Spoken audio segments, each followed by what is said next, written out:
മാനസമൈനി വരൂ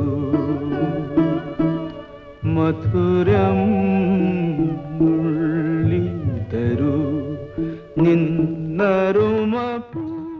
നമ്മൾ ഇപ്പോൾ കേട്ട ആ ഗാനം ഒരു കാലത്ത് കേരളത്തിലെ യുവതലമുറ ഏറ്റുപാടിയ പാട്ടാണ്. അതിൽ പ്രണയിച്ചവരും പ്രണയനൈരാശ്യത്തിൽ വീണുപോയവരും ഉണ്ടായിരുന്നു. സ്നേഹിച്ച പെൺകുട്ടിയെ മറ്റൊരാൾ വിവാഹം കഴിച്ചതറിഞ്ഞ പരീക്കുട്ടി കടപ്പുറത്തുകൂടി പാടി നടന്ന ആ ഗാനം ഇന്നും മൊളി നടക്കാത്തവരില്ല. കാമുകയ്ക്ക് വേണ്ടി കാതുമുറിച്ചു കൊടുത്ത ലോകപ്രശസ്ത ചിത്രകാരൻ വാൻ ഗോഗിനെക്കുറിച്ച് കേട്ടിട്ടില്ലേ? അതേപോലെ പ്രണയനൈരാശ്യത്താൽ ആത്മഹത്യ ചെയ്ത രമണനെയും നമുക്കറിയാം. പ്രണയം അങ്ങനെയാണ്. ചിലരെ സന്തോഷിപ്പിക്കും, ചിലരെ നിരാശപ്പെടുത്തും. ഇഷ്ടപ്പെടുന്നതൊക്കെ നമുക്ക് സ്വന്തമാക്കാൻ പറ്റുമോ? ഇല്ല. കാരണം ഇഷ്ടപ്പെട്ടതൊന്നും നമ്മുടെ സ്വന്തമല്ല. അതൊക്കെ നമ്മൾ ആഗ്രഹിച്ചത് മാത്രം. അങ്ങനെ ആഗ്രഹിച്ചതിനെ, ഇഷ്ടപ്പെട്ടതിനെ ലഭിക്കാതെ വരുമ്പോഴുണ്ടാവുന്ന അവസ്ഥയെ മറികടക്കാൻ കഴിയുമ്പോഴാണ് ജീവിതം കുറേ കൂടി മനോഹരമായി തീരുന്നത്. എന്നാൽ ഈയിടെയായി നമ്മുടെ ചെറുപ്പക്കാരും കുട്ടികളും അടങ്ങുന്ന പുതുതലമുറയുടെ പോക്ക് എല്ലാവരെയും പറയുന്നില്ല, വല്ലാതെ ഭയമുളവാക്കുന്നുണ്ട്. പ്രണയാഭ്യർത്ഥന നിരസിച്ചതിൻ്റെ പേരിൽ, വിവാഹത്തിന് സമ്മതിക്കാത്തതിൻ്റെ പേരിൽ വെട്ടിയും കുത്തിയും ആസിഡ് ഒഴിച്ചും പെട്രോൾ ഒഴിച്ചും കൊലപ്പെടുത്തുന്ന ഈ പ്രവണത നമ്മളെ എങ്ങോട്ടാണ് കൊണ്ടുപോകുന്നത്? ഇത്തരം കുറ്റകൃത്യങ്ങൾ ചെയ്യുന്നവരുടെ മനസ്സിൽ എവിടെയാണ് സ്നേഹമുള്ളത്? എവിടെയാണ് പ്രണയമുള്ളത്? ഇഷ്ടപ്പെട്ടത് കിട്ടാതെ വരുമ്പോൾ മാനസിക നില തെറ്റുന്ന ഇവരുടെ കൂടെയാണോ മരണം വരെ ജീവിക്കേണ്ടത്? സ്നേഹം പിടിച്ചു പറിച്ചാൽ കിട്ടുന്ന ഒന്നല്ല. നോക്കൂ, നമ്മുടെ പുതുതലമുറയിലെ കുട്ടികൾ മിടുക്കന്മാരും സമർത്ഥന്മാരുമാണ്. ശാസ്ത്ര സാങ്കേതിക വളർച്ചയ്ക്കൊപ്പം പഠനത്തിൽ അവർ കൈവരിക്കുന്ന നേട്ടങ്ങൾ നമ്മളെ അതിശയിപ്പിക്കുന്നുമുണ്ട്. എന്നാൽ അതിൽ കുറച്ച് പേർ എവിടെയൊക്കെയോ വെച്ച് വഴിതെറ്റിപ്പോകുന്നു. എനിക്ക് തോന്നുന്നത് പ്രണയം, സ്നേഹം എന്നിവയിൽ വേണ്ടത്ര അവബോധം കുറച്ച് പേർക്കെങ്കിലും ഇല്ലാതെ പോകുന്നത് കൊണ്ടാവും. അതുകൊണ്ടാണ് എന്നെ ഇഷ്ടപ്പെടാത്ത ആൾ ഈ ഭൂമുഖത്ത് ജീവിച്ചിരിക്കാൻ പാടില്ല എന്ന ചിന്ത, അല്ലെങ്കിൽ മറ്റൊരാളുടെ കൂടെ ജീവിക്കാൻ പാടില്ല എന്ന വാശി. ഇത് ഒരു തരം വൈകാരിക അടിമത്തമാണ്, ഇമോഷണൽ സ്ലേവറി. മനഃശാസ്ത്രജ്ഞന്മാരുടെ നിരീക്ഷണത്തിൽ പ്രണയത്തിന് 4 ഘടകങ്ങളുണ്ട്. ഒന്ന്, ആത്മബന്ധം, അതായത് ഇൻറ്റിമസി. എനിക്ക് വേണ്ടി മാത്രം ജീവിച്ചിരുന്ന ഞാൻ മറ്റൊരാൾക്ക് വേണ്ടി കൂടി ജീവിക്കാൻ തുടങ്ങുന്നു. എന്ത് കാര്യം തീരുമാനിക്കുമ്പോഴും ഇഷ്ടപ്പെടുന്ന വ്യക്തിയുടെ താല്പര്യം കൂടി കണക്കിലെടുത്ത് ചെയ്യുന്ന പ്രവൃത്തിയാണ് ആത്മബന്ധം. രണ്ടാമത്തത് ശാരീരികമായ ആകർഷണമാണ്. അത് സൗന്ദര്യത്തോടുള്ള ഭ്രമം തൊട്ട് ലൈംഗിക ആസക്തി വരെ ഉൾപ്പെട്ടതാണ്. മൂന്നാമത്തത് കമ്മിറ്റ്മെൻറ്റ് അഥവാ പ്രതിബദ്ധത. നമ്മൾ ഒരാളുമായി പ്രണയത്തിലായിരിക്കുമ്പോൾ തന്നെ മറ്റ് നിരവധി ആളുകളെ പരിചയപ്പെടാൻ സാധ്യതയുണ്ട്. അവരിൽ പലരോടും ഭ്രമം തോന്നാം. എന്നാൽ ആ ബന്ധങ്ങൾക്കെല്ലാം ആരോഗ്യകരമായ അതിർവരമ്പുകൾ നിശ്ചയിച്ച് നമ്മളുടെ പ്രണയത്തെ തകർക്കാത്ത രീതിയിൽ കൊണ്ടുപോകുവാനുള്ള നിശ്ചയദാർഢ്യം, അതാണ് പ്രതിബദ്ധത. Democracy in love. അതായത് നമ്മൾ പ്രണയിക്കുന്ന വ്യക്തിയുമായി എല്ലാ കാര്യങ്ങളിലും അഭിപ്രായ സമന്വയമുണ്ടാവണം എന്നില്ല. അത് പരസ്പരം പറഞ്ഞ് മനസ്സിലാക്കി ഐക്യത്തോടെ മുന്നോട്ട് പോകുവാൻ 2 പേർക്കുമുള്ള സ്വാതന്ത്ര്യമാണ് ഡെമോക്രസി ഇൻ ലവ് എന്ന് കരുതി നിബന്ധനകൾ വെച്ച് ഇഷ്ടപ്പെടാനോ പ്രണയിക്കുവാനോ ഒന്നും കഴിയില്ല. പരസ്പരം കണ്ട് പരസ്പരം മനസ്സിലാക്കി അതിങ്ങനെ തനിയെ മുളപെട്ടി വളർന്നങ്ങനെ വരണം. ചിലപ്പോൾ ജീവിതത്തിൽ കൂടെ ഉണ്ടാവാം, ചിലപ്പോൾ നഷ്ടപ്പെട്ടേക്കാം. രണ്ടായാലും അതിനെ സ്വീകരിക്കുവാനുള്ള സഹിഷ്ണുത ഉണ്ടായിരിക്കണം. ഒരാൾ പോയെന്ന് വെച്ച് വലിച്ചെറിയുവാനുള്ളതല്ല നമ്മുടെ വിലപ്പെട്ട ജീവിതം എന്ന തിരിച്ചറിവ് നമുക്കുണ്ടാവണം. പ്രണയം മാത്രമല്ല ജീവിതം. ഒരാളുടെ ആയുസ്സിൽ അനുഭവങ്ങളുടെ ഏതോ ഒരിടത്ത് കിടക്കുന്ന ഒരു എപ്പിസോഡ് മാത്രമാണ് പ്രണയകാലം.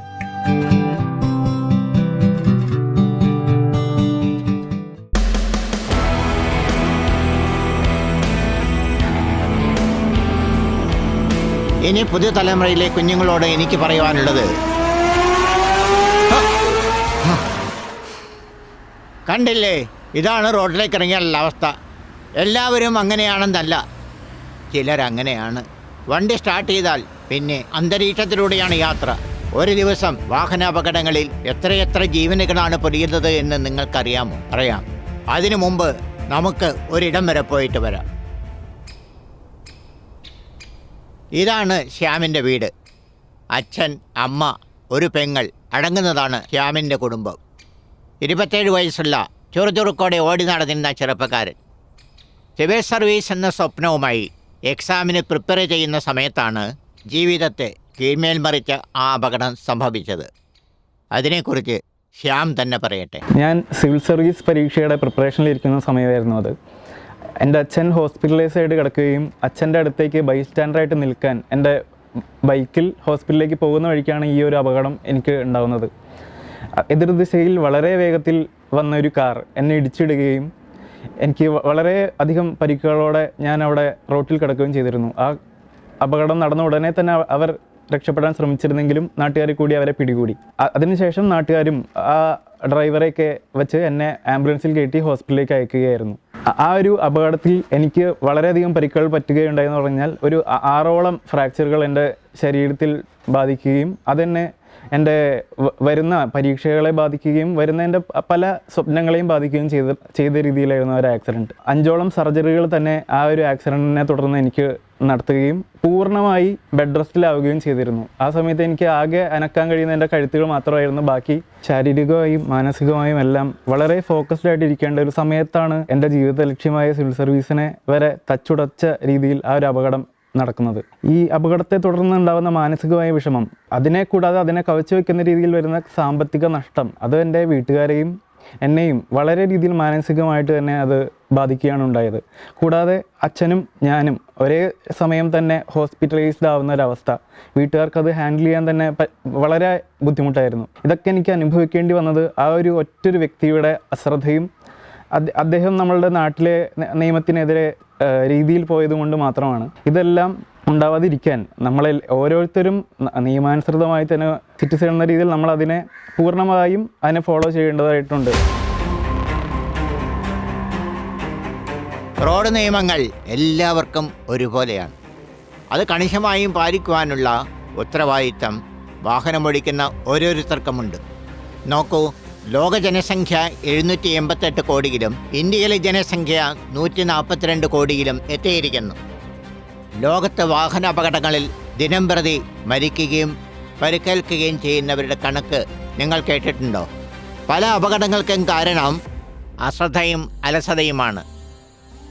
അമിത വേഗം മൂലമുണ്ടാകുന്ന അപകടങ്ങൾ, ഹെൽമറ്റ് ധരിക്കാതെയും സീറ്റ് ബെൽറ്റ് ഇടാതെയും മൊബൈൽ ഫോണിൽ സംസാരിക്കുമ്പോഴുണ്ടാകുന്ന അപകടങ്ങൾ, കൂടാതെ മദ്യപിച്ചും ലഹരി ഉപയോഗിച്ചും മനഃപൂർവ്വം ഉണ്ടാക്കിയെടുക്കുന്ന അപകടങ്ങൾ, പിന്നെ മത്സരബുദ്ധി, വൈരാഗ്യബുദ്ധി, ക്ഷമയില്ലായ്മ എന്നിവയിലൂടെയും എത്രയെത്ര അപകടങ്ങളാണ് ഉണ്ടാകുന്നത്. ഇനി നമുക്ക് റോഡ് അപകടങ്ങളെ പറ്റിയുള്ള പഠനങ്ങളെക്കുറിച്ച് നോക്കാം. ലോകത്ത് ഒരു വർഷം 13 ലക്ഷം ആളുകളാണ് വാഹനാപകടങ്ങളിൽ മരിക്കുന്നത്. എന്നാൽ കഴിഞ്ഞ 5 വർഷത്തിനിടയ്ക്ക് ഇന്ത്യയിൽ ഉണ്ടായ അപകട മരണത്തിൻ്റെ കണക്കുകൾ ഇങ്ങനെയാണ്. 2017 4,45,000 അപകടങ്ങൾ നടന്നു. അതിൽ 4,56,000 പേർക്ക് പരിക്ക് പറ്റുകയും 1,50,000 പേർ മരിക്കുകയും ചെയ്തു. 2018 4,48,000 അപകടങ്ങളും 1,52,000 മരണങ്ങളും 4,46,000 പേർക്ക് പരിക്ക് പറ്റുകയും ചെയ്തു. 2019 4,37,000 പേർക്ക് അപകടം പറ്റുകയും 1,34,000 പേർ മരിക്കുകയും 4,39,000 പേർക്ക് പരിക്ക് പറ്റുകയും ചെയ്തു. 2020 3,54,000 പേർക്ക് അപകടം പറ്റുകയും 1,33,000 പേർ മരണപ്പെടുകയും 3,35,000 പേർക്ക് പരിക്ക് പറ്റുകയും ചെയ്തു. 2021 4,12,000 പേർ അപകടപ്പെടുകയും 1,53,000 പേർ മരണപ്പെടുകയും 3,84,000 പേർക്ക് പരിക്ക് പറ്റുകയും ചെയ്തു. അതിൽ 46,593 പേർ ഹെൽമറ്റ് ഇല്ലാത്തതുകൊണ്ടും 16,397 പേർ സീറ്റ് ബെൽറ്റ് ധരിക്കാത്തതുമാണ് മരണകാരണം. ഇന്ത്യയിൽ ഒരു മണിക്കൂറിൽ 18 അപകടങ്ങൾ നടക്കുന്നുണ്ട് എന്നാണ് കണക്ക്. ഒരു ദിവസം വിവിധ അപകടങ്ങളിലായി 426 പേർ മരിക്കുന്നുണ്ട്. 2022 1,00,000 അപകടമരണങ്ങൾ ഉണ്ടായി. അതിൽ 25% മരണങ്ങളും യുവാക്കളായിരുന്നു. 20% പേർ 14 വയസ്സ് താഴെയുള്ളവരായിരുന്നു. പല അപകടങ്ങൾക്കും കാരണം ഓവർ സ്പീഡാണ്. ഒരിടത്തു നിന്നും മറ്റൊരിടത്തേക്ക് യാത്ര ചെയ്യുവാനുള്ളതാണ് റോഡ്. വാഹനവുമായി നിങ്ങൾ വീട്ടിൽ നിന്നിറങ്ങുമ്പോൾ ഓർക്കുക, നിങ്ങളുടെ മടങ്ങിവരവും കാത്ത് മാതാപിതാക്കളും സഹോദരങ്ങളും ഭാര്യയും മക്കളും ഉറങ്ങാതിരിക്കുകയാണ്. നിങ്ങളുടെ ഒരശ്രദ്ധ കാരണം ബന്ധുക്കളുടെ കണ്ണുകൾ നനയാതിരിക്കട്ടെ. റോഡ് നിയമങ്ങൾ കൃത്യമായി പാലിച്ച് സിഗ്നലുകൾ മാനിച്ച് നിങ്ങളൊന്ന് ഡ്രൈവ് ചെയ്ത് നോക്കൂ. ആ യാത്രയ്ക്കും ഒരു ലഹരിയുണ്ട്.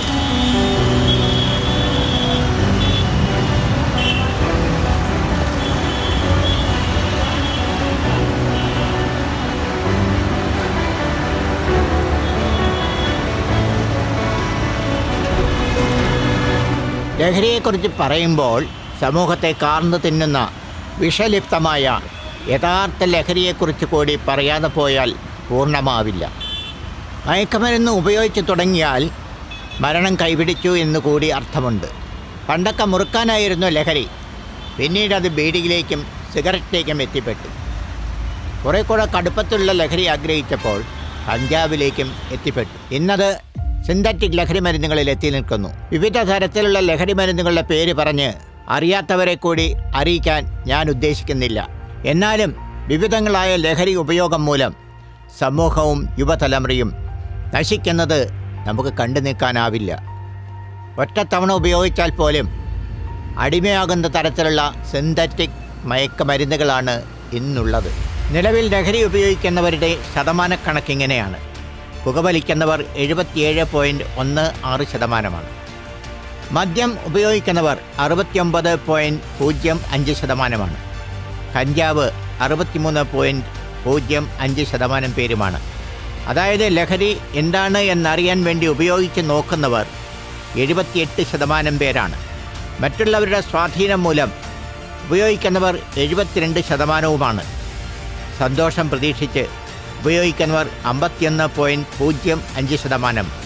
പുകവലിയുടെ ലഹരിയിലേക്ക് എത്തുന്നവർ 78.01% പേരാണ്.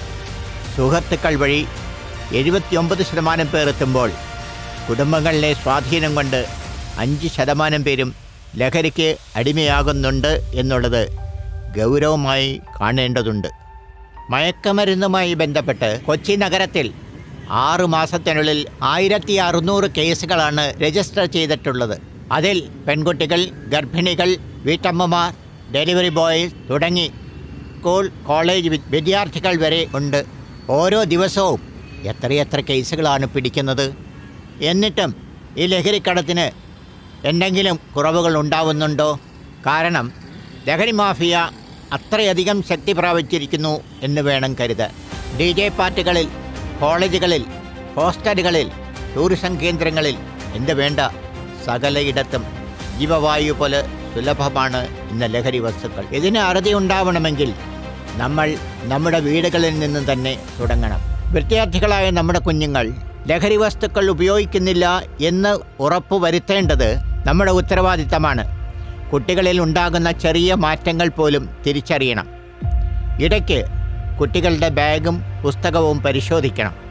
നമ്മളുടെ മക്കളുടെ കൂട്ടുകാർ ആരൊക്കെയാണ് എന്ന് അറിഞ്ഞിരിക്കണം. ഇടയ്ക്കൊക്കെ സ്കൂളിലും കോളേജിലും ചെല്ലുകയും അധ്യാപകരുമായി പഠനത്തെക്കുറിച്ച് അറിയുകയും വേണം. കുട്ടികളെ സംശയിക്കുന്ന രീതിയിലോ അലോസരപ്പെടുത്തുന്ന രീതിയിലോ യാതൊരു പെരുമാറ്റവും ഉണ്ടാകുവാൻ പാടില്ല. എല്ലാ കാര്യങ്ങളും സ്നേഹത്തോടെ പരസ്പരം കൈമാറാൻ കഴിയണം. മറ്റു കുട്ടികളെ താരതമ്യപ്പെടുത്തിയുള്ള സംസാരം മാർക്കല്പം കുറഞ്ഞു പോയാൽ അതിനെപ്പറ്റിയുള്ള കുറ്റപ്പെടുത്തലുകളും ഒഴിവാക്കണം. എന്തൊക്കെ പോരായ്മകൾ ഉണ്ടായാലും അതൊക്കെ പരിഹരിച്ച് അതിജീവിക്കുവാനുള്ള കരുത്ത് നമ്മൾ അവർക്ക് പകർന്നു നൽകണം. ഇങ്ങനെയൊരു സാഹചര്യം സൃഷ്ടിച്ചെടുത്താൽ കുട്ടികൾ വഴിതെറ്റുന്നതിൽ നിന്നും രക്ഷിച്ചെടുക്കുവാൻ നമുക്ക് സാധിക്കും. ലഹരിക്കടിമപ്പെട്ട അച്ഛൻ 6 വയസ്സുള്ള മകളെ കഴുത്ത് ഞെരിച്ച് കൊന്നത് നമുക്ക് മറക്കാം. 50 പൈസ കുറഞ്ഞു പോയതിൻ്റെ പേരിൽ തട്ടുകടയിൽ വെച്ചുണ്ടായ കത്തിക്കുത്തും മരണവും നമുക്ക് മറക്കാം. സ്വന്തം ഭർത്താവിനെ വിഷം കൊടുത്ത് കൊന്നിട്ട് കാമുകനെ സ്വീകരിച്ച ഭാര്യയുടെ അവിവേകത്തെയും മറക്കാം. സ്വന്തം ക്ലാസ്സിലെ കൂട്ടുകാരിക്ക് മയക്കുമരുന്ന് നൽകി ആ കുഞ്ഞിൻ്റെ ജീവിതം തകർത്ത സഹപാഠിയുടെ വിവരമില്ലായ്മയും മറക്കാം. കാമുകന് ജ്യൂസിൽ വിഷം കൊടുത്ത് കൊന്ന കാമുകയുടെ സ്വാർത്ഥതയുമൊക്കെ നമുക്ക് മറക്കാം. പുതിയൊരു തലമുറയുടെ പുതിയൊരു ജീവിതം മഴവില്ല് പോലെ നിറങ്ങളുള്ളതായി തീരാൻ പോരാടാം. ആരോഗ്യമുള്ള സമൂഹത്തിനും ആരോഗ്യമുള്ള ജനതയ്ക്കും വേണ്ടി നമുക്ക് കൈകോർക്കാം. കാരണം ജീവിതം അത്രമേൽ സുഖകരമാകുന്നത് ശാന്തിയും സമാധാനവും ഉള്ളിടത്താണ്.